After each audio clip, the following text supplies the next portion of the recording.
पालिका निवडणुकांचा लवकरच बिगुल वाजू शकतो। या पार्श्वभूमीवर मुंबईत आता पोस्टरबाजी सुरू झाली आहे। मुंबईतल्या दादर परिसरात मराठी माणसा जागा हो, रात्र वैऱ्याची आहे, मराठी माणसा मुंबई वाचव, मुंबई तुझ्यापासून तोडली जाते असा मजकूर या बॅनरवर लिहिण्यात आलेला आहे। हे बॅनर कोणी लावले हे स्पष्ट नाहीये, मात्र पालिका निवडणुकांच्या तोंडावर लावलेल्या या बॅनरमुळे चर्चांना उधाण आले।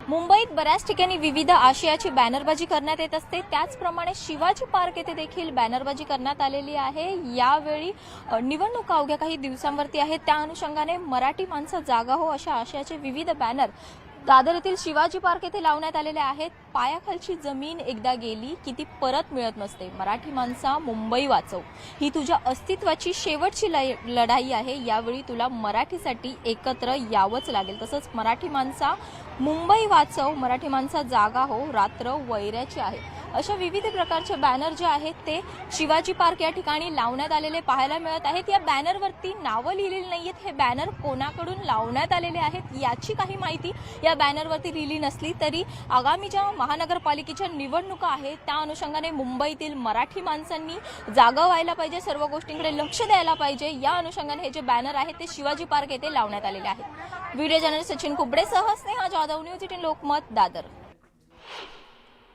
मध्यंतरी कोणीतरी एक कॅम्पेन चालवली होती, देवा भाऊ आणि ते छत्रपती शिवाजी महाराजांचा फोटो, मग ते कशासाठी होतं? तर जर मराठी माणूस एकत्र येऊन एकमेकांना साथ घालत असेल, आव्हान करत असेल की आपण एकत्र यायला हवं, आपल्या अस्तित्वाची लढाई आहे, ही आपली शेवटची संधी आहे, असा जर पद्धतीच्या भावना जर मराठी माणसांमध्ये असतील तर त्यात वाईट काय आहे? आणि निवडणुकीच्या तोंडावर साधारण भारतीय राजकारण जे असतं किंवा समाजकारण आहे हे निवडणुकीच्याच भोवती फिरत असतं ना। तर निवडणुकीच्या तोंडावर अशा गोष्टी लागल्या तर त्यात गैर काय आहे? पुणे महापालिका निवडणुकीसाठी राजकीय नेत्यांनी कंबर कसली आहे। मुख्यमंत्री देवेंद्र फडणवीसांनी पुण्यात विशेष लक्ष घातलंय। मुख्यमंत्री फडणवीस आज स्वतः पुणे दौऱ्यावर आहेत। यावेळी ते 3000 कोटींच्या कामांचं उद्घाटन करणार आहेत। तर उद्धव ठाकरे देखील 19 तारखेला पुण्यात येणार आहेत। पुढच्या आठवड्यात राज ठाकरे निवडणुकीच्या पार्श्वभूमीवर पुणे दौऱ्यावर येणार आहेत। मुंबईनंतर पुण्यावर राजकीय नेत्यांनी लक्ष केंद्रित केलंय। राज्यातील प्रलंबित आणि बहुप्रतीक्षित महानगरपालिका निवडणुकीबाबत घडामोडींना वेग आलाय। राज्यातील 29 महापालिकेच्या निवडणुका एकाच टप्प्यात होणार असल्याची शक्यता वरिष्ठ सूत्रांनी दिली आहे। तसंच येत्या काही दिवसातच आचारसंहिता लागू होण्याची शक्यता आहे। सूत्रांनी दिलेल्या माहितीनुसार राज्यातील सर्व महापालिकेच्या निवडणुका एकाच टप्प्यात घेण्याचा निवडणूक आयोगाचा विचार आहे। त्यानुसार पुढील 2 ते 3 दिवसात आयोग यासंदर्भातील घोषणा करण्याची शक्यता आहे। आज नंतर कधीही आचारसंहिता लागू होऊ शकते असं सांगण्यात येत आहे। महत्त्वाचं म्हणजे 12 जानेवारी नंतर मतदान आणि दुसऱ्या दिवशी निकाल जाहीर होऊ शकतो अशी माहिती देखील सूत्रांनी दिली आहे। दुसरीकडे काही महापालिका अशा आहेत जिथे 50% आरक्षणाच्या मर्यादा ओलांडण्यात आलेली आहे। यात नागपूर आणि चंद्रपूर या मनपांचा समावेश आहे। त्यामुळे या ठिकाणी निवडणुका होतील की नाही अशी शंका होती, मात्र आता या ठिकाणी देखील निवडणुका होतील अशी माहिती वरिष्ठ सूत्रांनी दिली आहे। त्यामुळे निवडणूक आयोगाच्या अधिकृत घोषणेकडे अवघ्या राज्याचं लक्ष लागलंय।